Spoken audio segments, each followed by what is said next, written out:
versículos 1 hasta el 20. Dice así la palabra del Señor. Aconteceu em aqueles dias que se promulgou um edicto de parte de Augusto César que todo o mundo fosse empadronado. Este primeiro censo se hizo sendo Cirenos governador de Síria. Iam todos para ser empadronados, cada um na sua cidade. E José subiu a Galileia, de la cidade de Nazaré, a Judea, a la cidade de Davi, que se chama Belém, porquanto era de la casa e família de Davi, para ser empadronado com Maria, sua mulher, desposada com ele, da qual estava encinta.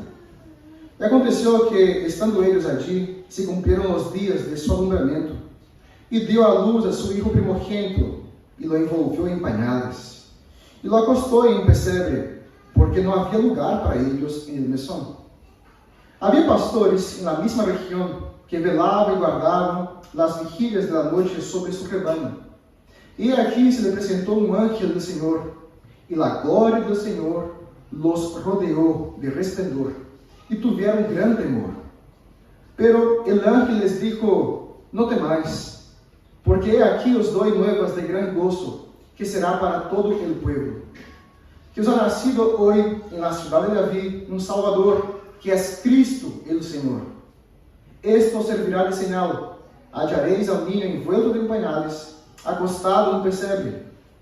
E repentinamente apareceu com ele, com el ángel, uma multitud de las huestes celestiales, que alabavam a Deus e diziam: glória a Deus nas alturas, e na terra paz, buena voluntad para com os homens.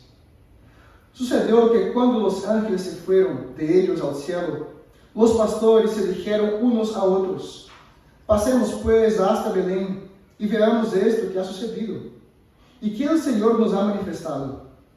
Vinieron pues apresuradamente e hallaron a Maria e a José e ao niño acostado en el pesebre. E ao verlo, deram a conhecer lo que se les havia dicho acerca del niño. E todos os que le oyeron se maravillaron de lo que os pastores les decían. Pero Maria guardava todas estas coisas, meditando-las em seu coração. E volveram os pastores, glorificando e alabando a Deus por todas as coisas que haviam ouído e visto, como se les havia dito. Queridos, a fines de 1914, durante a Primeira Guerra Mundial, ocorreu algo que nadie esperava. Em vários pontos do frente da guerra, soldados alemães e britânicos estavam nas trincheiras, empampados, com frio, exaustos, esperando solamente o próximo disparo. Pero nos conta a história que era na noite de Navidad. E a história nos conta que alguém começou a cantar uma canção navideña, Noche de Paz. E do outro lado do inimigo, alguém respondeu cantando a mesma canção. E isso vocês podem encontrar incluso na internet, é uma história real, segundo o relato de muitos soldados. E eles contaram que pouco a pouco os disparos cessaram e os homens saíram de las trincheiras, levantando bandeiras improvisadas de paz, e caminaram hasta el meio do campo de batalha. E a história diz que eles apretaram as mãos, compartiram a comida e, segundo alguns relatos, incluso chegaram a jogar a pelota juntos. Bueno, isto não acabou com a guerra, nós sabemos. Isso durou pouco. A la mañana seguinte, a guerra continuou. Pero este breve encontro revelou um desejo profundo do ser humano.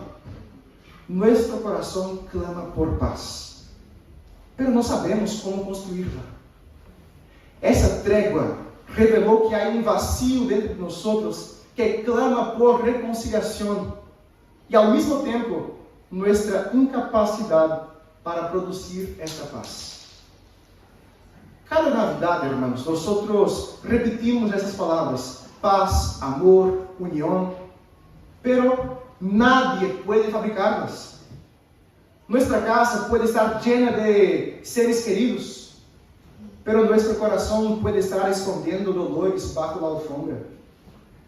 As luzes podem brilhar na calle, Pero muita gente sente que sua vida está demasiado oscura por dentro. A Navidad, hermanos, não tem como objetivo enmascarar o problema que existe com nós, sino que a Navidad tem por objetivo resolver nosso problema. Se a Navidad significasse solamente recuerdos, sonrisas, nostalgia, seria bonita por uma noite.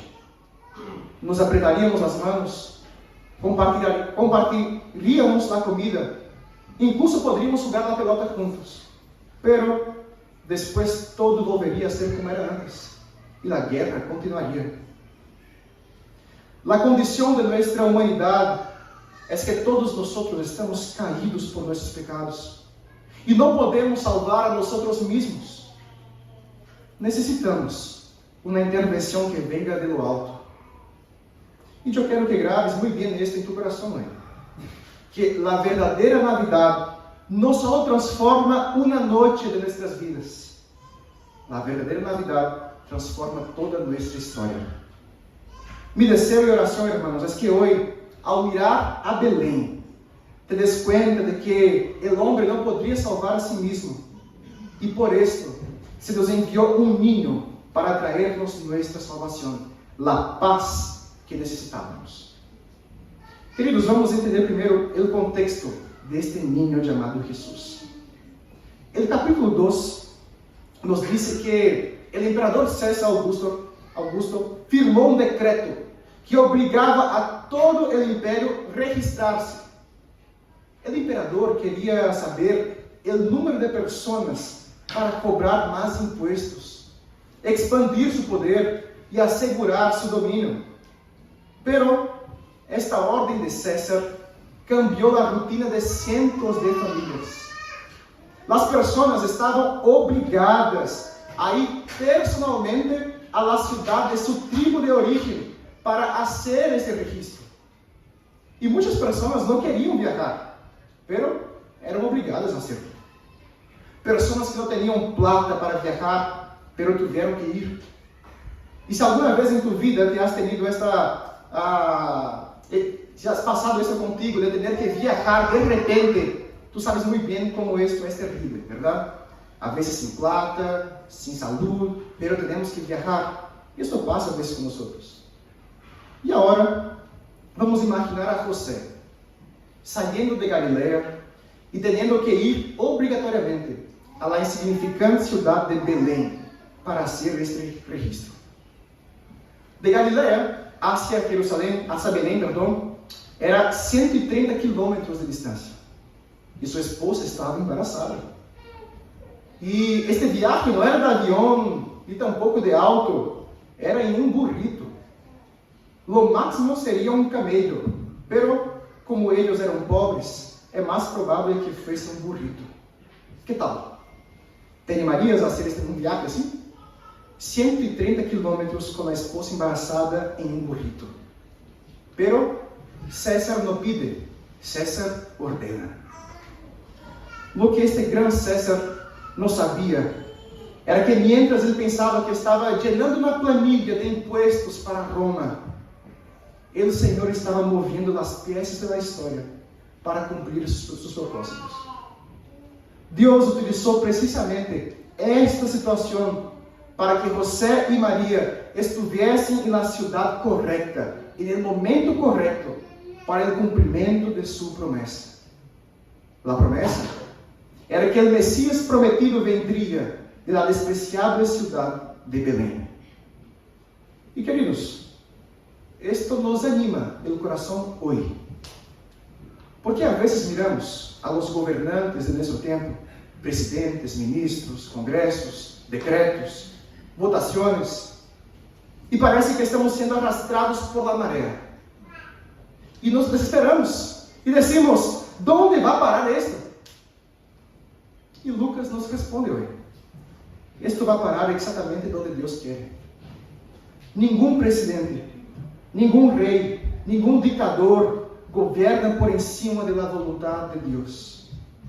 E o Senhor utiliza o que quer, incluso a um César hambriento de impostos, para cumprir seus propósitos eternos. El Mesías nació en el momento adecuado, en el lugar adecuado, porque Dios no pierde el control de la historia.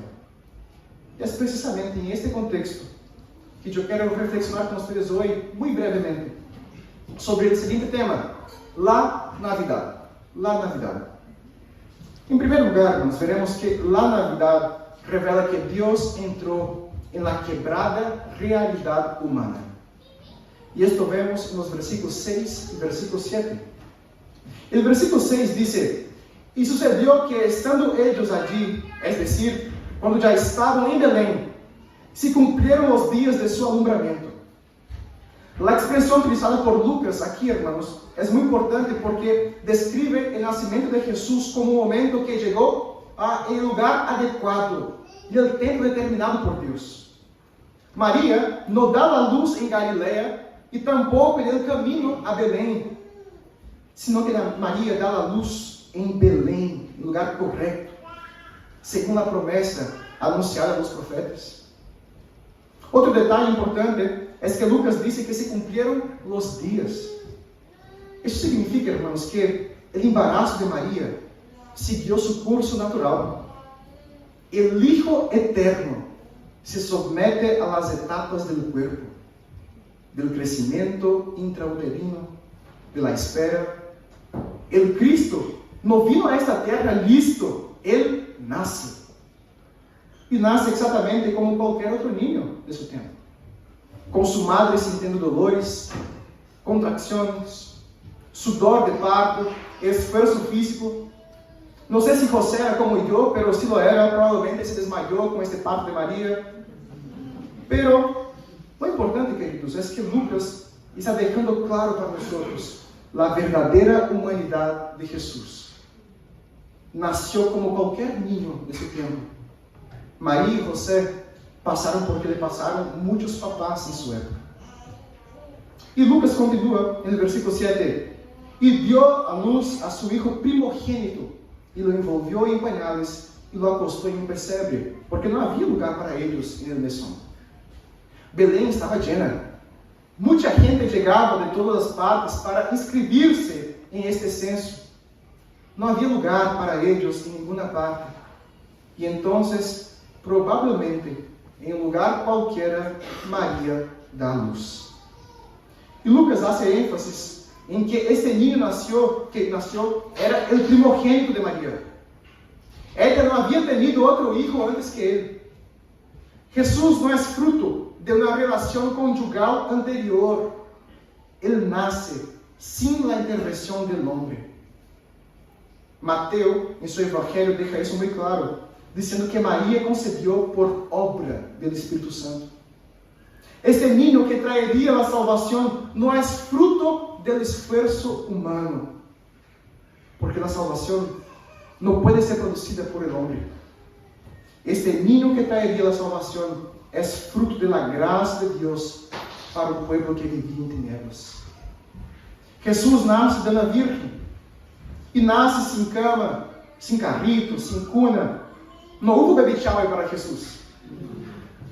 El texto dice, hermanos, que ele foi envuelto em pañales, una práctica común para los que eran recién nacidos en ese tiempo. Y el niño es colocado en un pesebre, donde comían los animales. El Dios hombre entra en nuestra historia de la manera más humilde posible, hermanos.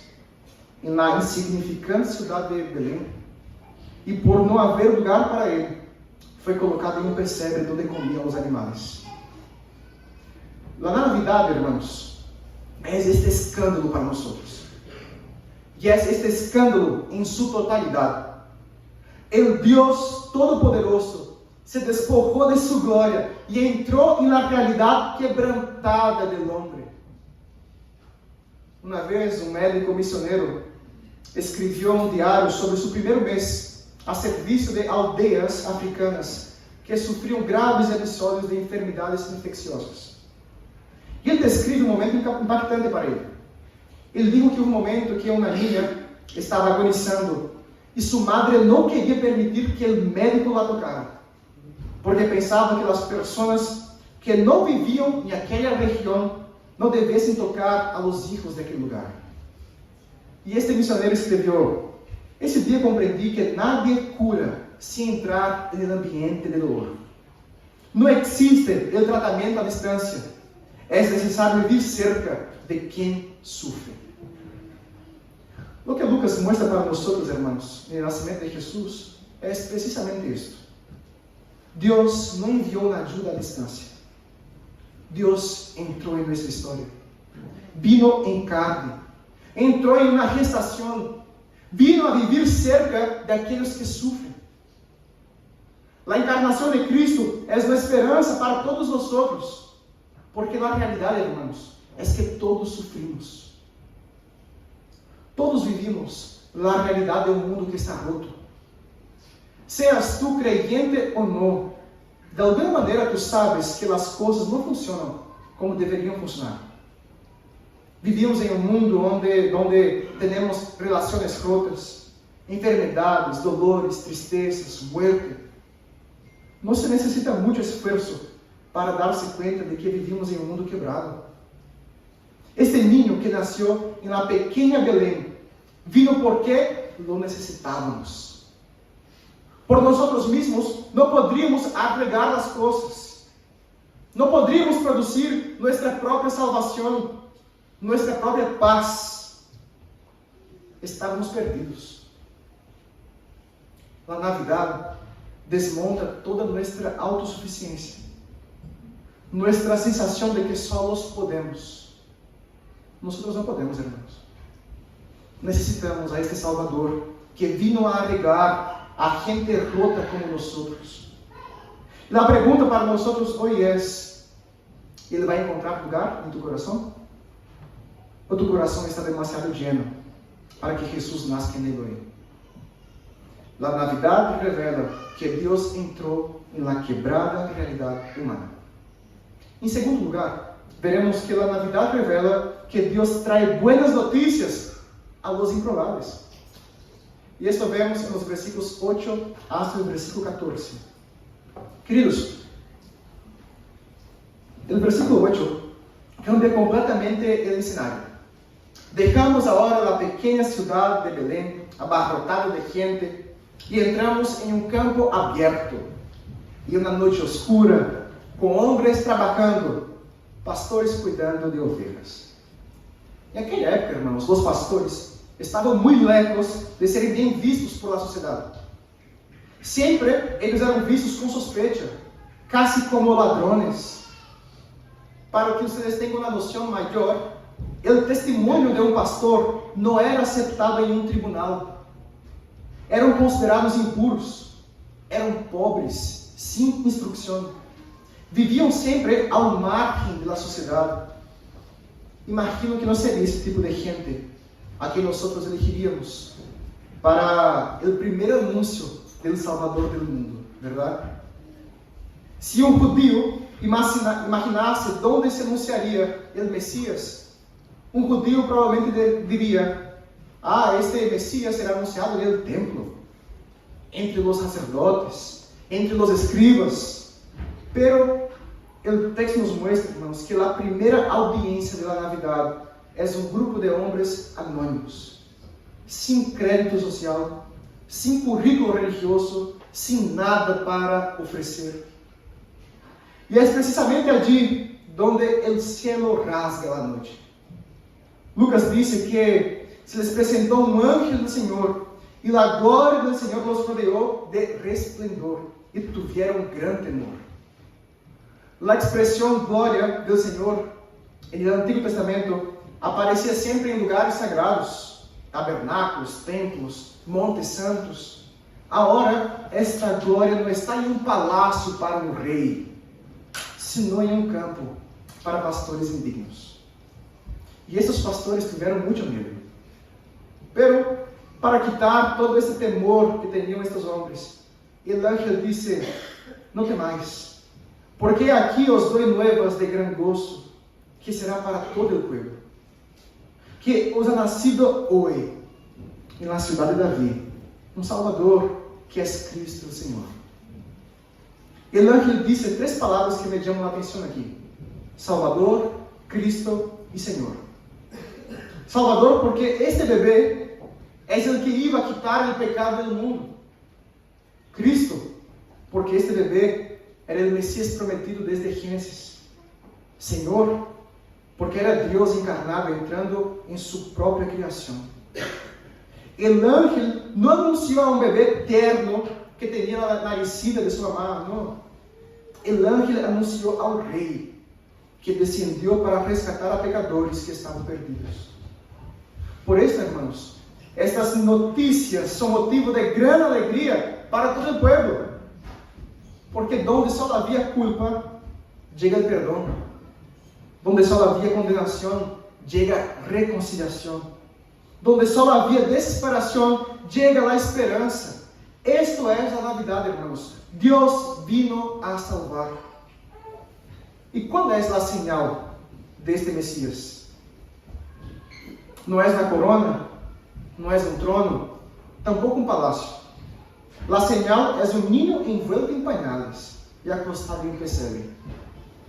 El Salvador nace en condiciones que nadie elegiría y es anunciado a personas a las que nadie invitaría. Si toda essa história já parecia muito improvável, fíjate no versículo 13. Porque agora não é só um ángel, sino que o texto diz que aparece uma multitud de ángeles que explotam em alabança. E eles proclamam: glória a Deus nas alturas e na terra paz, buena voluntad para com os homens. La paz que el hombre no puede producir por sí mismo. Los ángeles cantan que este niño ha venido a traer. El primer coro navideño no se canta en el templo ni en un palacio, sino en un campo para pastores que huelen a oveja.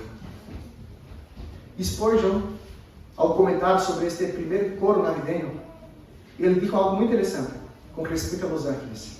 Ele dijo: como estavam livres de orgulho, não se avergonzaram de venir a contar las buenas nuevas a los humildes pastores.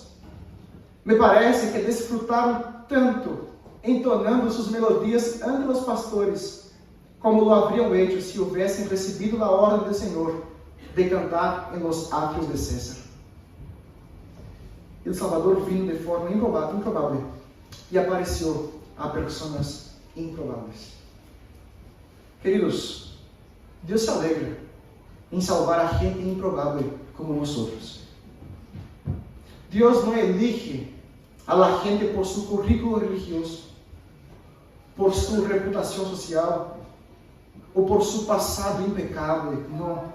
Ele se alegra em alcançar aqueles que estão lejos, aos que carregam histórias difíceis, aos que nunca imaginaram que receberiam uma mirada um dia. A Navidad levanta a cabeça de los olvidados e derriba o orgulho de los que pensam que podem salvar solos. El anúncio aos pastores é a prueba de que o evangelho começa onde nadie esperaria. Por isso que essa notícia é de grande alegria para todos nós hoje. Deus encontrou a pessoas que estavam perdidas, pessoas como nós, pessoas improváveis, pessoas que não mereciam nada.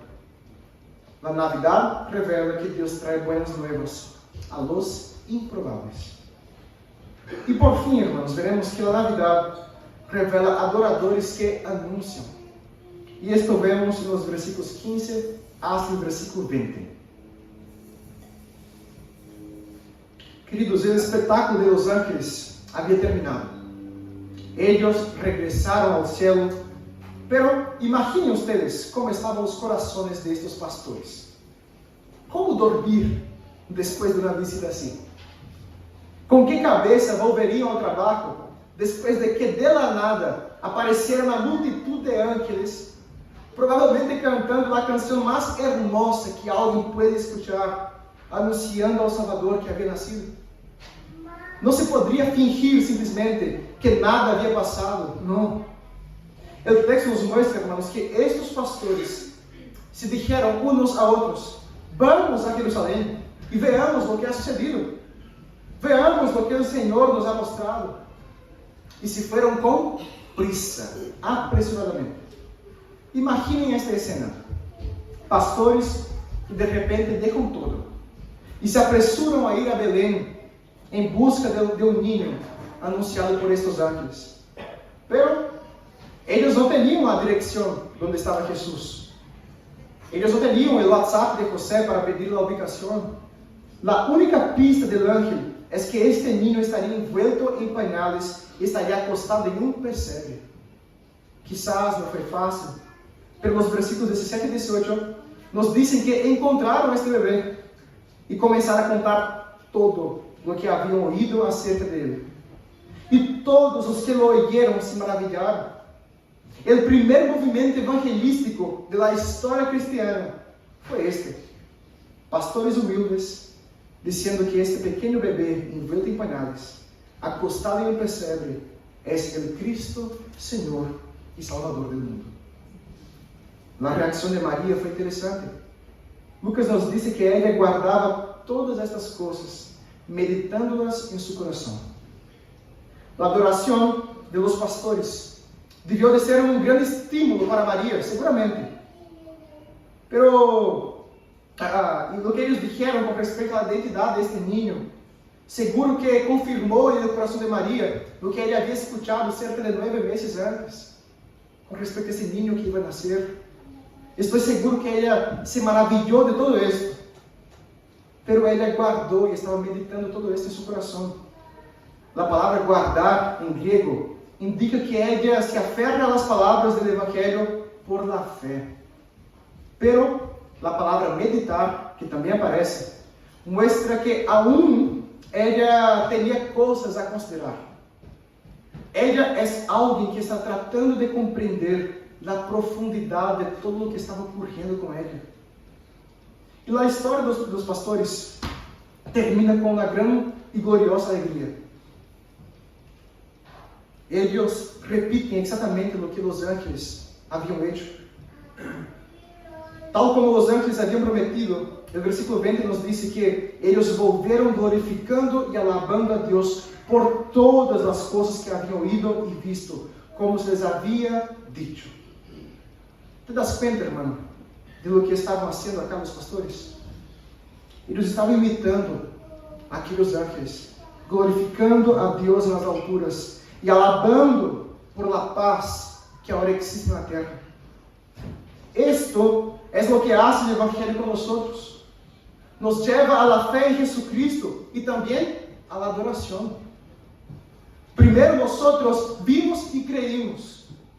Y después lo que tenemos que hacer es que debemos ir y contar, glorificando y alabando a Dios por el camino. ¿Qué está haciendo el Evangelio en tu vida? Quizás usted tenga años de miembro de la iglesia, participar todo tiempo en alguna iglesia, pero responda con mucha honestidad en su vida. ¿Qué está haciendo el Evangelio en tu vida? ¿Estás compartiendo tu fe? Nosotros estamos al fin de un año más, hermanos. La vida está pasando así. Y tú has compartido las buenas nuevas sobre este Jesucristo. Estás alabando a Dios, glorificando a Él por el don de la salvación. Si tú has visto a ese Cristo, entonces debería estar haciendo esto. Pero talvez estés como María. Talvez todavía estés reflexionando sobre este Jesús, sobre todo lo que estás escuchando, meditando el Evangelio en tu corazón. Si es así, Dios te está llamando a creer en lo que dijeron los ángeles aquel día. Y que junto con los pastores, que tú puedas fijar tu mirada en Belén, en un bebé, envuelto en pañales, acostado en pesebre.